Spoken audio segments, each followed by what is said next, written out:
Hey guys, what's going on? This is White Venom here again, and today's going to be a review on my Ops-Core helmet right here. First thing going on before I even start the video, I'm going to refer to the helmet as the Ops-Core, even though this is the Emerson fast helmet that they call it in A-TACS. But clearly this is the Ops-Core style helmet, but I'm just going to refer to this as the Ops-Core, even though this is not the real company, that this is not real Ops-Core company, but I'm just going to go with it because it'd be less confusion instead of me calling it Emerson fast helmet, even though technically it is the Ops-Core helmet. It's just in airsoft form and no ballistic material to it. But anyway, going on. Since the review of my multicam Special Forces loadout, I've made a few changes to the helmet per se since the review. This is probably going to be the first of many reviews of my helmet, actually update helmets for this, for my Ops-Core. But since the review, I've done a lot actually to this helmet to make it look better. I'm still missing, like, I think 3 things that I'm hoping to get in the future. One thing in the future, I'm guessing when I get like $47, I'm going to get like a little, Manta strobe right up here, and actually make that 4 things. Manta strobe right here, get from toysoldier.com. A TAC V-light in red right here, and a one thing I'll just go right here, and I'll go over the next part of the review later, because I'll continue on and go over the helmet, and you'll know what I'm talking about right then. But let's go over the right side of my helmet. Oops. Stupid Velcro. Let's go on the right side of my helmet. Since the review, I wanted to better enhance the Ops-Core itself by saying to myself, I want some snakeskin on it. Somehow, some way, even though the A-TACS is kind of messing it up. But I was like, hey, let me put it on the railing and vast shroud. So that's what I did.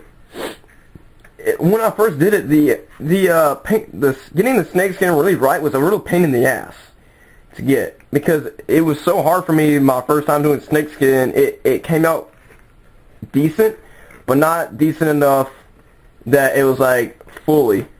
With this side, it came out more tannish, and you could barely see the snakeskin on this. With this, like a little bit, you can see it on the vast shroud. You can see it in black really well, and black was the main color that came out when it did it, because it was really hard getting it up there. And on the right side of the arc rail, it came out really better on the right side than it did on the left side, because with the right side you can see a lot better, but it still was a pain in the ass for my first time doing snakeskin.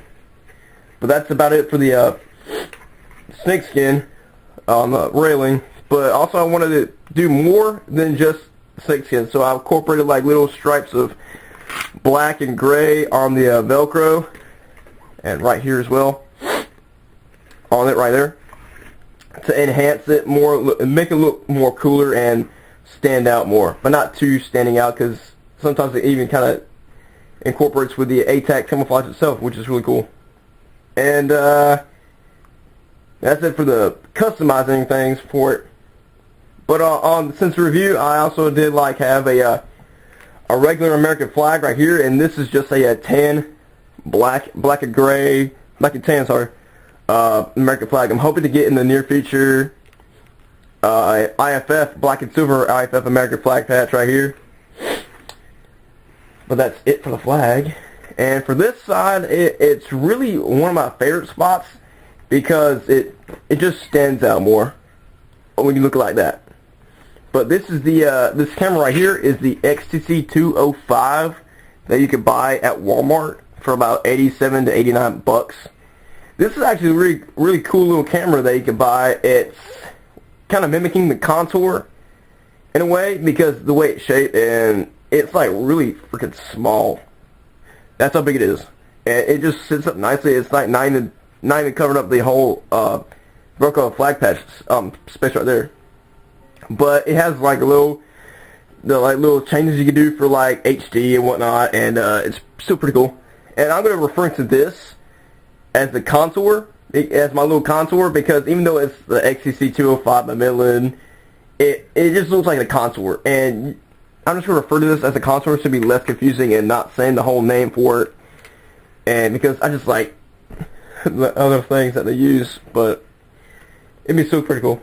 And finally, on the back right here is one of my favorite things to see on this helmet that I've grown to like. This is actually a grenade pouch for my counterweight.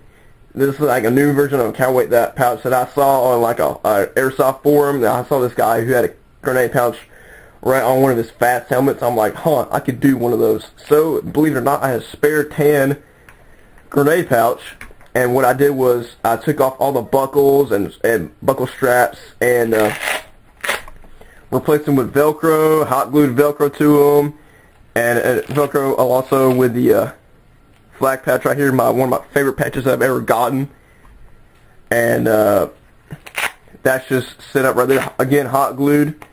No buckles, no stuff that's too dearly sticking out. And it's like easy access to it. And one of my things, like, I didn't want to leave this little spot behind, so I put like a little glint tape right here, which looks pretty cool on it. And inside, I'm not really sure what to put inside of it at the time, so like either batteries that go in here, or anything else that goes for any other weapons in the near future, or equipment that goes. But for now, it just holds my red dead rag, for when I need it and get shot and whatnot. But that just sets up right there, and it looks pretty badass on it. And I just saved a lot of money. I saved like what, 17 or 15 bucks on any other website that sells like counterweight pouches, and this is actually for free. All you gotta do is just buy the Velcro and put it up there, and then voila, you got yourself a counterweight pouch. And it was that simple. But nothing else to major about the review. The little mistake I had when I first got the freaking helmet was I was going in a rush, and I wanted to get the helmet on and Velcro on so fast that I wasn't paying attention to like I wasn't paying attention to these things, and as you can see, they are out of place. They are like not even equal to the other side, and that was my fault for doing that. But anyway, I just had to deal with it, and that's it. It's a really good helmet. Sometimes it's still a pain in the ass when you're putting on like contact 1s or contact 2s. It gets in the way of having to adjust and readjust for the helmet.